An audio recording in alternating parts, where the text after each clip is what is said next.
नासिर जरदारी और नवाज शरीफ, ये दोनों जिम्मेदार हैं इस मुल्क की जो आज मुल्क के हालात हैं।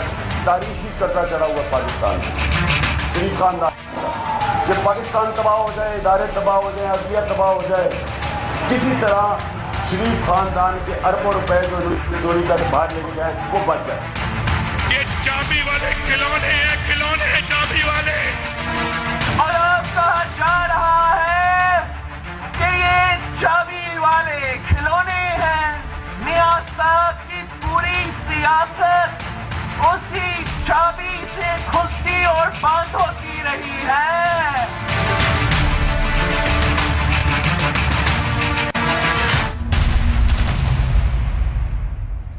अस्सलाम वालेकुम। दूसरा रुख के साथ मैं हूं सैयद समर अब्बास। नाज़रीन, मुल्क में आज सियासी गहमा गहमी उरूज पर है। बिलावल भुट्टो जरदारी ने कोटली सतिया में, जबकि मियां मोहम्मद नवाज शरीफ ने लाहौर में जलसे से खिताब किया और इमरान खान कराची में रुकनीत साजी मुहिम के सिलसिले में मौजूद है और कारकुनों से मुख्तलिफ मुकामात पर खिताब भी कर रहे हैं। मुत्तहिदा कौमी मूवमेंट के दोनों धड़े यानी PIB और बहादुराबाद ग्रुप यौम तासीस के सिलसिले में अलग अलग जलसे कर रहे हैं। इस सारे सियासी माहौल में अगर बात की जाए तो सियासी क़यादत की जानिब से एक दूसरे पर चाबी वाले खिलौने होने के इल्ज़ामात लग रहे हैं, एक दूसरे को चोर डाकू कहा जा रहा है। सवाल ये पैदा होता है कि 10 साल मुल्क में जमहूरियत के तसलसल के बावजूद आज भी सियासी क़यादत क्यों एक दूसरे को चाबी वाला खिलौना समझती है और ये चाबी है किसके पास। और इस तल्ख सियासी माहौल में इन्हीं सियासी जमातों ने हिज़्ब इख्तिलाफ और हिज़्ब इक़्तिदार की सियासी जमातों ने निगरान सेटअप का तकर्रर भी करना है। ये सब कैसे होगा और मुल्क की सियासी माहौल अब किस तरफ जाएगा, सारी सूरत हाल पर बात करने के लिए हमारे मौजूद हैं सलीम साफ़ी साहब, सीनियर एंकर पर्सन और तज्ज़ियाकार हैं। हमारे साथ मौजूद हैं शेख रोहेल असगर साहब, मुस्लिम लीग नून के रुकन कौमी असम्बली और सीनियर रहनुमा हैं। हमारे साथ मौजूद है मज़हर अब्बास साहब, सीनियर सहाफ़ी और तज्ज़ियाकार हैं। तीनों मेहमानों का बहुत शुक्रिया शो में वक्त देने के लिए। सलीम साफ़ी साहब, आजकल मुल्क की सियासत में सियासी खिलौनों की काफ़ी ज़्यादा बहस चल रही है। मियाँ नवाज शरीफ साहब कहते हैं कि इमरान खान और जरदारी साहब चाबी वाले खिलौने हैं, जबकि बिलावल भुट्टो जरदारी कहते हैं कि मियाँ नवाज शरीफ साहब की अपनी सियासत सारी ज़िंदगी की चाबी वाले खिलौनों की तरह उनकी चलती रही है, वो खुद चाबी वाला खिलौना है। तो बेसिकली आपकी दानिश में हकीकत में कौन है चाबी वाला खिलौना और ये चाबी है किसके पास, कौन दे रहा है चाबी? ये तीनों रहनुमा एक दूसरे के बारे में जो कुछ फरमाते हैं बिल्कुल दुरुस्त फरमाते हैं। यानी एक दूसरे पे इनकी जो तनकीद है वो बिल्कुल अपनी जगह पे दुरुस्त है, लेकिन फिर अपने बारे में जो इनके दावे होते हैं वो सरासर गलत होते हैं। और इसलिए मैं ये अर्ज़ करता रहता हूँ कि 19-20 फ़र्क तो हो सकता है, लेकिन कम व बेश ये तीनों जमातें और तीनों लीडर वो एक ही सिक्के के मुख्तलिफ रुख हैं।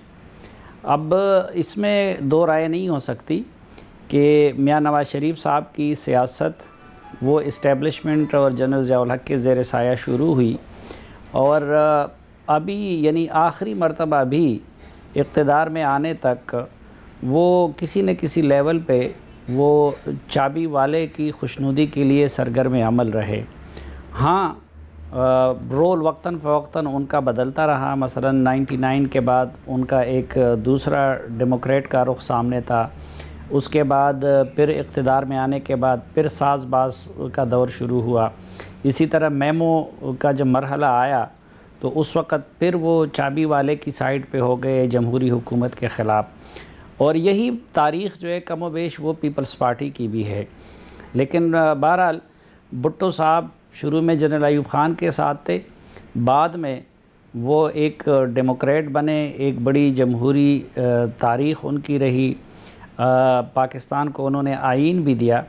लेकिन बेनज़ीर भुट्टो साहबा का दौर भी कभी इस्टेब्लिशमेंट से मुखासमत और कभी उसके साथ डील या NRO की शक्ल में। लेकिन खुसूसन जरदारी साहब ने तो हद कर दी। इस वक्त मसलन जरदारी साहब ने जो रोल ले लिया है तो ताबेदारी का और इशारे की सियासत का, मेरे ख़्याल में वो इस हवाले से इमरान ख़ान साहब और माजी के नवाज शरीफ साहब को भी वो मात दे चुके हैं। जहाँ तक इमरान ख़ान साहब का ताल्लुक़ है तो उस पर तो ऑब्वियस है कि वो चाबी की सियासत करते रहते हैं। तो मेरे ख़्याल में ये तीनों, और इस वक्त भी पोजीशन ये है कि जो दावा इनका है कोई भी उस पर पूरा नहीं उतरता। मसलन ये लोग अगर ये कहते हैं कि हम जमहूरियत के अलंबरदार हैं, तो अपनी पार्टियों के अंदर आप देखें तीनों अपनी अपनी जगह पे एक दूसरे से बढ़ के आमिर हैं। उनके यहाँ ये चीज़ नहीं है, जमहूरियत नहीं है जो बाकी मुल्क के लिए चाहते हैं। वोट का तकद्दुस उनकी अपनी पार्टियों के अंदर बुरी तरह पामाल होता है। और फिर ये कि डील के लिए और साजबाज के लिए चाबी वाले के साथ उसमें भी एक मुकाबला जारी रहता है। अलबत्ता जो रोल बदलते रहते हैं, तो इस वक्त बज़ाहिर मियां नवाज़ शरीफ साहब वो दूसरी तरफ खड़े नज़र आते हैं और ये बाकी दो साहिबान जो है वो दूसरी तरफ खड़े नज़र आते हैं। लेकिन जिस तरह माजी में मियां साहब का रोल बदला है, इसी तरह मुस्तकबिल में भी किसी वक्त उनका बदल सकता है। यानी सलीम साहब, आपने इतनी तफसील से ये सारा कुछ बयान कर दिया कि अब आप मुझे आपसे पूछते हैं कि ये ज़रूरत महसूस नहीं हो रही कि चाबी किसके पास है सियासी खिलौनों की। मज़हर अब्बास साहब, आप भी इस राय से इत्तफाक करते हैं जिस तरह सलीम साहब ने कहा कि रोल बदलते रहे हैं लेकिन हर कोई किसी न किसी वक्त में चाबी वालों के पास उसका कंट्रोल रहा है? फिर कोई ऐसी सियासी जमात भी है कि जिसका कंट्रोल ना हो चाबी वालों के पास? शुक्रिया समर। देखिए, मेरा ख्याल है सियासत हमारी मजमूई तौर पे हमारा सबसे पसंदीदा खेल है। आप देख लीजिए कि टीवी टॉक शोज़ जो हैं 7 से 11 बजे तक वो हमारे सबसे पसंदीदा खेल होते हैं। और इसी वजह से एक मरतबा जरदारी साहब ने एंकर्स को जो है सियासी अदाकार का लक़ब दे दिया था। और सियासत हमेशा जर्नलिज़म में ये कहा जाता है, ख़ास तौर पे पाकिस्तानी जर्नलिज़म में, कि पॉलिटिक्स सेल, यानी पॉलिटिक्स पे अगर आप लिखेंगे, पॉलिटिक्स पे आप बोलेंगे तो वो मार्केट में सबसे ज़्यादा सेल होगी। आप किसी बहुत ही संजीदा मौजू पे लिखेंगे, बहुत ही आप अगर सेहत के मामलात पे लिखेंगे, तालीम के मामलात पर कोई प्रोग्राम करेंगे तो उसको लोग नहीं लाइक करते। तो हमारा क्योंकि सियासत सबसे ज़्यादा पसंदीदा खेल है, लिहाजा हम ये टर्म्स यूज़ करते हैं कि खिलाड़ी कौन है और खिलौने कौन हैं। और चाबी तो एक ज़माने में गालिबन किसी एक सियासी जमात, मजहबी सियासी जमात का इलेक्शन सिंबल भी था। और बकौल शेख रशीद साहब के सारी गेट नंबर 4 की पैदावार हैं, तो लगता है कि गेट नंबर 4 पे शेख रशीद साहब मुसलसल वहाँ खड़े रहते हैं और आते जाते लोगों को देखते रहते हैं, आना जाना रहता है। लेकिन जिस तरह सलीम साफ़ी साहब ने बात की कि देखें, चूँकि हमारे यहाँ सियासी रवैये नहीं हैं, हम कहते तो अपने आप को सियासतदान हैं, हमारे ना सियासी रवैये हैं ना जमहूरी रवैये हैं, ना हमने अपनी सियासी जमातों को जमहूरी बनाया। और सिर्फ ये मौरूसी और ख़ानदानी सियासत का मसला नहीं है, जहाँ मौरूसी और ख़ानदानी सियासत नहीं है वहाँ भी अफराद की हुक्मरानी है। यानी वहाँ भी फ़र्द अगर 20-20, 25-25 साल से एक ही आदमी चला आ रहा है, सदर या कायद चला आ रहा है। तो हमारी यहाँ चूँकि जमहूरियत, ना हम नर्सरीज़, पॉलिटिकल पार्टीज़ अपनी नर्सरीज़ बना पाई हैं, ना ही, और उसको डिक्टेटरशिप के साए में हम अपने आप को बचाने की कोशिश करते हैं। हालांकि पॉलिटिकल पार्टीज़ जो है उसके बावजूद भी कभी अपने आप को ग्रो नहीं किया। तो हमारे क्योंकि मजमूई तौर पे जमहूरी रवैये नहीं है, हम गैर जमहूरी रवैये हैं, तो लिहाजा हमारे साथ लोग खेलते भी हैं और हम उनके साथ खिलवाड़ करते भी हैं। तो जब आप अपने आप को अपने पैरों पे खड़े ही नहीं होंगे तो बच्चे तो फिर गैर सियासी ही होते हैं, चाहे वो जितने भी बड़े हो जाएं। सही है। रोहिर असर साहब, हमारी फिर सियासी क़यादत जो है उसने क्या खिदमत की है इस मुल्क की सियासत की कि 10 साल जमहूरियत के तसलसल के बावजूद आज भी हम 90 की दहाई की तरह या उससे पहले की तरह जो सियासतदान है या उनकी क़यादत है चाबी किसी और के पास है? इल्ज़ाम ये लग रहे हैं आज फिर भी। समर, मैं तो वैसे ही दो बड़ी शख्सियात हैं, वैसे ही उनमें अपने आप को बड़ा छोटा महसूस कर रहा हूँ, और वैसी तो मेरी वो विजन नहीं है जैसा इन मेरे दो मेहरबानों का है। मैं सावी साहब की बात से जुज़वी तौर पे बिल्कुल इत्तफाक करता हूँ। वो क्यों? मियाँ साहब ने अपनी जो सियासत का शुरुआत की वो गालिबन बिल्कुल एक आज़ाद हैसियत से, और उसमें इलेक्शन में भी आज़ाद हैसियत से गए, मैं भी उस प्रोसेस में था। तो उसके बाद उन्होंने एक शुरुआत की और आज़ाद हैसियत से, और लोग उन पे ये इल्ज़ाम लगाते हैं कि जिन्होंने ज़िया-उल हक़ के दौर से सियासत की। ज़िया-उल हक़ का दौर तो था, उसमें तो बहुत सारे लोग थे, बहुत सारी शख्सियात थीं जो उस दौर में आईं और सियासत में हिस्सा लिया। लेकिन देखना यह है कि उसके बाद जो आपने सबक सीखा, 90 की दहाई आपके सामने है, बहुत कुछ किया गया, सियासतदानों ने एक दूसरे के ख़िलाफ़ बहुत खिलवाड़ किया। उसके बाद आपने देखा कि उन्होंने अपना एक जो उस सारे माजी का जो था, मेरे ख्याल में उसको आप ये कह लीजिए कि वो कड़े इम्तिहान से कह दें या गलतियाँ कह दें, जो इम्तिहान से गुजरे 90 के बाद, तो उन्होंने उससे बहुत सारा कुछ चीज़ें सीखी। 2008 में आप अगर अंदाज़ा करें, मैं इसमें कोई दो राय नहीं है कि उन्होंने उसमें बिल्कुल खड़े रहे उस स्कैंडल के ख़िलाफ़ जो हुसैन हक्कानी साहब का था, हुसैन हक्कानी के स्कैंडल में बिल्कुल खड़े रहे और मुखालफत भी की। लेकिन जब उन्होंने ये देखा कि इसके होने से शायद ये जमहूरी सिस्टम को नुकसान पहुंचेगा, तो वो उससे हट गए, अलहदा हो गए। उन्होंने कहा कि मैं खड़ा तो हो सकता हूँ प्रिंसिपली असूली तौर पे। पहले उन्हें पता नहीं था इसके, नहीं मेरी आपके मुताबिक पहले उन्हें पता नहीं था, मेरी गुजारिश सुन लेना, मोटिव क्या है? देखिए, एक दो चीज़ें ना, एक तो इन प्रिंसिपल आप एक चीज़ की मुखालफत कर रहे हैं, लेकिन जब आप देखते हैं कि दूसरी जमात जो है या दूसरी जो ताकतवर है जमात, वो अगर उसमें कोई डर्टी प्ले करना चाहता है आपका कंधा इस्तेमाल करके, तो फिर आप कहते हैं नहीं भाई मैं तो इसमें नहीं हूँ। लेकिन हाँ, इस चीज़ के मैं ख़िलाफ़ हूँ, और वक्त ने साबित किया कि अगर उन्होंने कोई स्टैंड लिया था तो वो मौक़िफ़ उनका दुरुस्त था। और आपको शायद याद हो कि उन्होंने एक ज़माने में एक अल्फाज चंद दोहराए थे जिसमें उन्होंने कहा था मैं किसी कठपुतली तमाशे का हिस्सा नहीं बनूँगा। और ये भी आपको याद होगा कि बेशतर मरतबा 2 या 3 दफ़ा MKM उस वक्त बड़ी ज़ोर में थी और छोड़ के पीपल्स पार्टी को बाहर चली गई। उस वक्त बहुत आसान तरीका था कि आप हुकूमत पे कब्ज़ा कर लेते या उनके हाथ वोट आउट कर देते तो आप आके हुकूमत कर लेते, लेकिन आपने ऐसा नहीं किया। आपने जो भी कुछ किया फिर अपनी सियासत को आप लेके चलते रहे। अब मसला क्या है? ठीक, अब मसला ये है कि जब तक, मेरा मानना ये है कि जब तक आप इस जमहूरी अमल को चलने नहीं देंगे, जब तक ये जमहूरी प्रोसेस एक ऐसी स्टेज पे पहुंचे जिसको आप मैच्योरिटी कहते हैं, पॉलिटिकल मैच्योरिटी। अभी चूंकि मेरी ज़ाती राय में कि आप अगर शॉर्टली बता दीजिए कितना टाइम लगेगा पॉलिटिकल मैच्योरिटी में? जब तक समर आप इसको बिल्कुल इंडिपेंडेंट आइडेंटिटी नहीं देते, जब तक आप इसमें खिलवाड़ करना बंद नहीं करते। मैं एक और बात आपसे बाद में मैं अर्ज करूंगा, मुझे एक ब्रेक लेनी है। मैं माजरत खां और साहब, ब्रेक के बाद मैं इसी तरफ दोबारा आता हूं।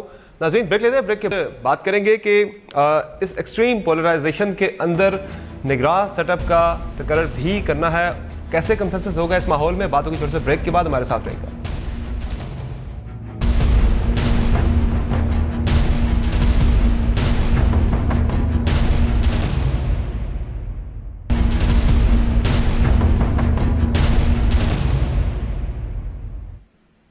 Welcome back to the show. Salim Safi साहब, सियासी जमातों का काम होता है कि अवाम को और कौमियतों को जोड़ के रखना, लेकिन यहाँ पे एक उल्टा ही काम चल रहा है। इस शदीद जो पोलराइजेशन है, सियासी इख्तलाफ और इंतशार है, इसके असरात तो काफ़ी गहरे हैं। एक तरफ आप देख रहे हैं कि इस वक्त मुल्क के अंदर स्याही, जूते, अंडे और टमाटर का कल्चर चल पड़ा है, लेकिन इसके असरात काफ़ी ज़्यादा गहरे भी हैं हमारी सोसाइटी के ऊपर, कि हम देख रहे हैं कि लसानी बुनियादों पर एक तकसीम और लोग जो हैं अपनी महरूमियों को लेकर मुख्तलिफ तहरीक सर उठाना शुरू हो गई। जिस तरह से पश्तून मार्च उसकी एक बड़ी वाज़ेह सी मिसाल है। तो बेसिकली पार्टियों का काम तो लोगों को यकजा करना है, तकसीम करना नहीं होता। देखिए, बुनियादी तौर पर सियासत और जमहूरियत होती इसलिए है, और ख़ुसूसन सियासी जमातें, कि वो कौम को यकजा करती हैं और कौम के इत्तेहाद का बायस बनती हैं। आज भी बहरहाल ये हज़ार खामियों और कोताहियों और ब्लंडर्स के बावजूद जो है, बहरहाल सियासी जमातें बाई डिफ़ॉल्ट मुल्क को एक रखने में और पाकिस्तान जैसे एक डाइवर्स सोसाइटी को एक रखने में वो बुनियादी किरदार अदा कर रही हैं। लेकिन बदकिस्मती ये है कि पाकिस्तान में हमारी सियासत 2-3 बड़े अलमियों से दो चार है। एक तो ये कि देखिए, इंसान गाली पे कब उतर आता है या गुस्सा कब होता है, जब उसके पास दलील नहीं होती। अब जिस तरह के मैंने शुरू में अर्ज़ किया कि ये तीनों जमातों के कायदीन एक दूसरे के बारे में तो जो कुछ कहते हैं, यानी जो एक दूसरे की खामियां बयान करते हैं या गलतियां, वो तो बिल्कुल अपनी जगह पे दुरुस्त हैं, लेकिन अपनी खूबियों के बारे में उनका दावा वो सरासर गलत होता है। उनके पास ख़ुद लोगों को दिखाने के लिए वो डेमोक्रेटिक नॉर्म्स के हवाले से उनका किरदार हो, वो कॉम्पिटेंस हो, वो अपनी पार्टियों के अंदर जमहूरियत हो, तो चूँकि उसमें उनके पास दलील नहीं होती, इसलिए एक तो वो अपनी सियासत अपनी खूबियों की बजाय दूसरों के खामियों की निशानदेही की बुनियाद पे करना चाहते हैं, और दूसरा उसमें फिर उन्होंने तलखी और गालम गलूच का वो कल्चर जो है उसको भी फ़रोग़ दिया जा रहा है। और ख़ुसूसन कुछ जमातों ने तो इस मामले में वो हद कर दी है और उसका नतीजा हम ये देख रहे हैं। दूसरी तरफ देखें कि चूँकि लोग बहुत ज़्यादा कनेक्टेड नहीं है, सियासतदान ही होता है जो कि जोड़ता है रियासत के साथ और रियासती इदारों के साथ अपने अवाम को, वो डिलीवरी के ज़रिए, वो फ़ैसला साजी में इख्तियार के ज़रिए। और चूँकि सियासी जमातें इस किरदार से कासिर हैं और हमारे रियासत और आम आदमी के दरमियान खलीज बढ़ता जा रहा है, तो वो मुख्तलिफ़ तरह की फ्रस्ट्रेशन भी है, वो महरूमियाँ मुख्तलिफ़ हवाले से है और वो कभी लीडर की यानी कि बड़ी अहम बात है। अब जो आप बात करें कि इस सियासी इंतशार जो है इसे हम कह सकते हैं अभी या फिर तल्ख सियासी माहौल भी कह सकते हैं, पॉलिटिकल पोलराइजेशन भी है एक्सट्रीम। तो मज़हर अब्बास साहब, फिर जब सियासी जमात एक दूसरे को बर्दाश्त करने को तैयार नहीं है, इतना तल्ख सियासी माहौल है, तो इसी सियासी माहौल में सियासी जमातों ने हिज़्ब इख्तिलाफ और इक़्तिदार की सियासी जमातों ने तकर्रर करना है निगरान सेटअप पे कंसेंसस। तो फिर इस तरह से बज़ाहिर लगता नहीं कि मुमकिन हो पाए। फिर इलेक्शन कमीशन कल को तकर्रर कर रहा होगा। नहीं, मेरा नहीं ख्याल। मेरा ख्याल है जो सियासी जमातें जो पब्लिक में बात करती हैं वो प्राइवेट में बहुत अच्छी दोस्ती है उन सियासतदानों की, तो इसलिए मुझे लगता है कि कोई बहुत ज़्यादा इख्तिलाफ नहीं होगा। हालांकि पिछला भी निगरान वज़ीर आज़म जो है वो इलेक्शन कमीशन ने ही नामज़द किया था क्योंकि इत्तेफाक़ राय, लेकिन उसमें तलख़ी नहीं थी। देखिए हमारे यहाँ असल मसला क्या है। असल मसला ये है कि अभी रोहिल असगर साहब बात कर रहे थे कि जो है टाइम नहीं मिला, वक्त नहीं मिला। मेरा नहीं ख्याल, आप 70 साल की तारीख उठा के देखें तो मजमूई तौर पे पाकिस्तान में कौमी सियासी जमातें बनी ही नहीं। आप पाकिस्तान मुस्लिम लीग मुख्तलिफ़ टुकड़ों में होती आप ले लें 85 में गैर जमाती इंतखाबात के नतीजे में एक और मुस्लिम लीग का वजूद हुआ, उसके अंदर से उसके बतन से मुस्लिम लीग नवाज़ जो है उसका वजूद आया। 2 ही सियासी जमातें हैं जो क़याम पाकिस्तान के बाद, या 3 सियासी जमातें जो क़याम पाकिस्तान के बाद बनी थीं, या तो अवामी लीग थी, या पाकिस्तान पीपल्स पार्टी, या पाकिस्तान तहरीक इंसाफ। अगर आप देखें तो कौमी सतह की हमारी जो सियासी जमातें हैं वो बुनियादी तौर पे उनका जो एथनिक कैरेक्टर है वो डोमिनेट इसलिए कर गया कि अगर जो पंजाब में जिसके पास होल्ड था उसने पंजाब में कॉन्सनट्रेट किया, जिसके पास सिंध में था उसने सिंध में कंसोलिडेट किया। तो हमारे यहाँ जो कौमी सियासी जमातें हैं उन्होंने मजमूई तौर पे वो अपना नेशनल कैरेक्टर नहीं शो किया जो शो करना चाहिए। उसकी बिना पे जो लिसानी मामलात हैं या दीगर मामलात हैं वो उभरते रहे, नेशनलिस्ट ग्रुप्स उभरते रहे। जो छोटे सूबे हैं उनके अंदर से आवाज़ें आती रही और आज भी आती रही हैं, उनको एक्सप्लॉइट भी किया जाता है, नहीं भी किया जाता। तो बुनियादी जो खामी रही हमारी यहाँ सियासी जमातों में वो उनके गैर जमहूरी रवैये थे, जिसमें लीडरशिप से लेके नीचे के लीडर तक जब आप नामजदगियाँ करेंगे या इंतखाब का तरीक़ाकार ऐसा वज़ा करेंगे कि जिसमें कहीं इंतखाब नज़र ना आए और आप गैर यानी कि खुद जिम्मेदारी किसी भी अहम चीज की लेने के बजाय दूसरों पे डाल दिया जाता है। तो फिर समर उसका मसला ये होता है ना कि फिर जो चीजें नीचे तक जाएंगी वो यही जाएंगी। इसी वजह से स्टूडेंट यूनियंस खत्म हो गई, इसी वजह से ट्रेड यूनियंस खत्म हो गई जो नर्सरीज थी। आपका कमेंट भी लेना है जो मैंने बात की रोहिल असगर साहब के, जिम्मेदारी फिर आप दूसरों पर डाल देते हैं। 5 साल से वफाक में आपकी हुकूमत है, पंजाब में 10 साल से आपकी हुकूमत है, लेकिन कल मियाँ शहबाज शरीफ साहब इल्तिजाएं करके जो है कह रहे थे कि खुदारा अदलिया, फौज, सियासतदान और अशराफिया मिल बैठे मुल्क को आगे लेकर चले। तो जिम्मेदारी तो फिर आपकी थी प्राइमरी। आज आप अदलिया, फौज और दीगर इदारों को भी जिम्मेदार ठहरा रहे हैं। फिर इसका मतलब है जो भी कमी कोताही हुई है। कोताही वाली बात नहीं। मैंने एक अपनी जो आपने पहले मुझे वक्त अनायत फरमाया था, मैंने उसमें थोड़ा सा गुजारिश कर दी। मैंने पहले ही कह दिया कि 2 बड़ी शख्सियात के दरमियान मेरी बात तो बिल्कुल ना होने के बराबर हो जाएगी ना। तो मैं जो बात करूंगा वो शायद इतना वजन ना रखती हो। नहीं सर, आपकी राय भी उतनी इंपॉर्टेंट है जितनी हमारे लिए राय हो सकती है ना, वजन ना रखती हो, क्योंकि मेरा वो मकाम तो नहीं है जो मेरे 2 अजीज़ों का है। तो उसमें देखिए मैं आपको समझ एक बात बताऊं। अगर आप बात कर रहे हैं एक आपका जो आपका बेसिक जो था टॉपिक वो था चाबी, किसके पास चाबी है। मैं कभी कभी सोचता हूँ, और मेरी उम्र अब इस सियासी मैदान में काफ़ी हो गई, इसका खेल को देखते हुए चलते चलते चलते चलते ज़ाती तौर पे अगर आप मुझसे पूछें तो मैं तो इस चीज़ का कायल हूँ कि आपको अगर अल्लाह करीम ने एक मौका फराहम किया है खिदमत का, तो आप सर नीचे कर दीजिए और ख़िदमत शुरू कर दीजिए।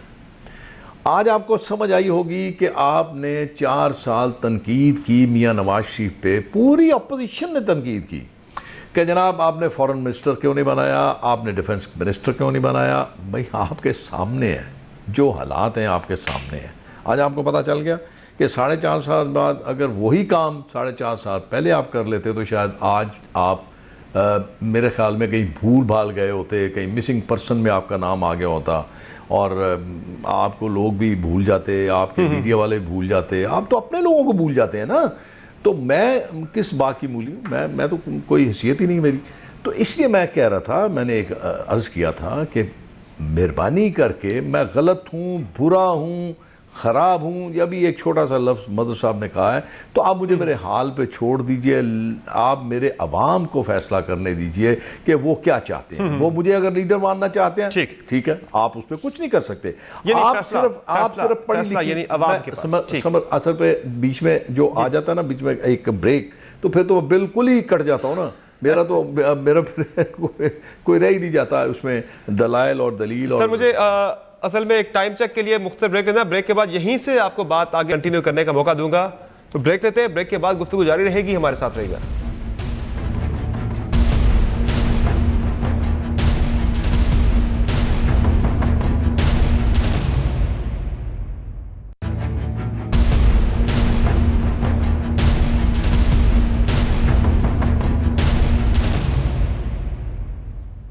Welcome back the show. Rohel इसके साथ ब्रेक से पहले आप बात कर रहे थे चाबी वाले खिलौनों की, आप अपनी बात मुकम्मल कीजिएगा, फिर आगे बात करते हैं। मैं पहले तो यही समझता रहा कि मेरे मुल्क के अवाम और मेरे मुल्क का पॉलिटिशियन बहुत मासूम है बेचारे। कभी वो किसी ताकतवर के हाथ में खेल जाते हैं, कभी वो अपनी मासूमियत में, कभी मज़हब के हाथों में खेल जाते हैं। लेकिन आज मेरे लिए बड़ी अचंभे की बात है कि इस मुल्क का वो हिस्सा, वो तबका जो अपने आप को ये समझता है कि वो छुपी बातों को भी उजागर कर देते हैं, लिख देते हैं, बता देते हैं, सुना देते हैं, उनको भी इस बात का इल्म नहीं है कि चाबी किसके हाथ में है। वो भी आज इस चाबी का ही जिक्र कर रहे हैं, चाबी किसके पास है उसका जिक्र नहीं कर रहे। इसमें दो ही चीज़ें हो सकती हैं, या तो आप मासूम हैं मेरी तरह, या फिर आप खाइफ हैं मेरी तरह, या फिर आप बताना नहीं चाहते। ये 2-3 चीज़ें होती हैं। आप कह दीजिए, मेरे ख्याल में शायद आपको बेहतर रहेगा, आपके मुंह से सुन के लोग पसंद करेंगे। आप पे छोड़ देते हैं सर, आप हमारे सीनियर सियासतदान हैं, मैं समझता हूं। आप बता दें चाबी किसके पास है। जितना तजुर्बे की बुनियाद पे, आपका तजुर्बा भी ज्यादा है। जितना आप समझते हैं समर, मैं उतना नहीं हूं कि आमी खाम आप फिर बाद में मीडिया में भी मेरा नाम नहीं चलाएंगे आप। तो इसलिए मेरे ख्याल में सलीम साफ़ी को कहने दीजिए, क्योंकि उनका बहुत ज्यादा इसमें तजर्बा है। चले सलीम साफ़ी साहब पे डाल देते हैं जी। आप बता दें सलीम साफ़ी साहब, ये मामला जो है, और जी मेरे लिए जो कॉन्स्टिट्यूशन शेख रोहेल अज़हर साहब ने और उनके लीडर ने और जरदारी साहब ने और इमरान ख़ान साहब ने बनाया हुआ है, तो उसमें ही मुझ पे ये कदगन रखी है कि मैं ये 2 इंस्टीट्यूशन जो है उनको पब्लिकली उसी तरह क्रिटिसाइज़ नहीं करूँगा कि उससे जो है तौहीन का पहलू निकले, या उससे जो है उसके बारे में उसकी कोई कमज़ोरी वाज़ेह हो। तो एक तो ये कि मेरी चाबी भी फिर जाके नवाज़ शरीफ, इमरान ख़ान और जरदारी और शेख साहब के हाथ में आ जाती है। दूसरी वजह उसकी ये है कि देखें, मैं और आप पिछले इन अदवार में भी आप देखें सहाफ़ियों की तारीख़ पे, एक तो ये कि अगर हम में से कोई ये दावा करता है कि जी हम बड़े 30 मार खान हैं और हम घबराते नहीं हैं और पाकिस्तान में कोई आज़ाद सहाफ़त हो रही है, तो मेरे ख़्याल में इससे बड़ा झूठ कोई हो नहीं सकता। मैंने तो अपने बारे में कभी भी ये दावा नहीं किया, मैं तो एक मामूली सा मज़दूर हूँ। अच्छा, तीसरी बात कि मैं जब सहाफ़त में आया हूँ तो मैं मज़दूरी के लिए आया हूँ। सियासतदान जब मैदान में आता है तो वो इस दावे के साथ आता है कि मैं न डरता हूँ, न झुकता हूँ, न बिकता हूँ, मैं अपने मफाद को आपके लिए कुर्बान करूँगा। नहीं तो आज अगर नवाज शरीफ साहब, इसी पे एक कंक्लूडिंग रिमार्क्स लेते हैं मज़हर अब्बास साहब के। मज़हर अब्बास साहब, चाबी की बात हो रही है तो कराची में मुत्तहिदा कौमी मूवमेंट की चाबी पहले एक ताकतवर शख्स के पास होती थी लंदन में, लेकिन अब ये चाबी किसी और के पास गई है तो तकसीम हो गए 2 मुख्तलिफ जगहों पे। आज MKM अपने यौम तहसीस के जलसे कर रही है। मेरा ख्याल है समर, सलीम साफ़ी साहब अपनी बात कुछ कंप्लीट करना चाह रहे थे, उन्हें कंप्लीट कर लेने दे बात। दूसरी बात यह है कि मैं और मज़हर अब्बास साहब या ये लोग जो हैं, हम इधर जिस भी हैं, लेकिन हम में इस मुकाम तक पहुंचाने के लिए अल्हम्दुलिल्लाह किसी चाबी वाले का या उन ताकतों का जिसका आज कोई नाम नहीं ले सकता, हमने उनका सहारा नहीं लिया होगा। और आखिरी बात ये कि पिछले 10-12 साल में भी आप देखें कि इनके लिए सबसे ज़्यादा कुर्बानी दी है, जो मरे हैं, जो बेघर हुए, वो जर्नलिस्टों में हैं। हालांकि जर्नलिस्ट अगर कल मर जाए तो उसके पीछे उस तरह कौम नहीं होती, उनको ये सहारा नहीं। मैं अगर कल मुझे किसी ने मार दिया तो एक दिन एक टिकर चल जाएगा, लेकिन नवाज शरीफ साहब, इमरान खान साहब, उनके पीछे कौम होती है। चले जी मज़हर अब्बास साहब। देखिए समर, एक तो ये कि ना, जिस तरह सलीम साफ़ी साहब ने कहा कि ना हम खिलौना हैं और ना हम चाबी हैं, तो हमें ना कोई खिलौना समझ सकता है और ना चाबी दे सकता है। अब जो लोग खिलौना बनते हैं या खिलौने पसंद करते हैं, उन्हें ये ज़रूरी फ़िक्र होती है कि ये खिलौना सही चल रहा है नहीं चल रहा, तो चाबी लगा के ज़रूर देखा जाता है। तो हम दूर से देखते हैं कि कौन खिलौना है, किसकी चाबी लगी है और किसकी नहीं लगी। बाकी जो आपने MQM के हवाले से बात की कि MQM की इस वक्त जो इस वक्त सूरत हाल है वो इंतहाई ख़राब है, और एक ऐसी सूरत हाल से MQM के निकलना जो है बहुत महाल नज़र आ रहा है। लेकिन 26 तारीख को अगर इलेक्शन कमीशन ने ये फ़ैसला कर लिया कि इलेक्शन सिंबल और पार्टी किसके कौन कानूनी तौर पे MQM का नाम इस्तेमाल कर सकता है, उसका प्रोग्राम इस्तेमाल कर सकता है, उसका झंडा इस्तेमाल कर सकता है और उसका निशान इस्तेमाल करता है, तो वही MQM जो है वो डोमिनेटिंग फैक्टर रहेगा यहाँ। और ख़ुद मेरी डॉक्टर फ़ारूक सत्तार साहब से जो बात हुई है, उन्होंने कहा कि अगर 26 तारीख को MQM के हवाले से कोई भी फ़ैसला आएगा वो उन्हें काबिल कबूल होगा, अगर उनके ख़िलाफ़ फ़ैसला आता है तो वो इसको कबूल करेंगे। यानी 26 तारीख का जो इलेक्शन कमीशन का फैसला आने वाला है वो MQM का फ्यूचर डिसाइड करेगा। बहुत शुक्रिया मज़हर अब्बास साहब, सलीम साफ़ी साहब और शेख रोहेल असगर साहब प्रोग्राम में पार्टिसिपेट करने के लिए। नाजरीन, जहां ब्रेक लेंगे, ब्रेक से वापस आएंगे तो आप रोमानिया के सफ़ीर के साथ की एक खुसूसी गुफ्तगू जो कि हमने की थी आप देख सकेंगे। Stay with us.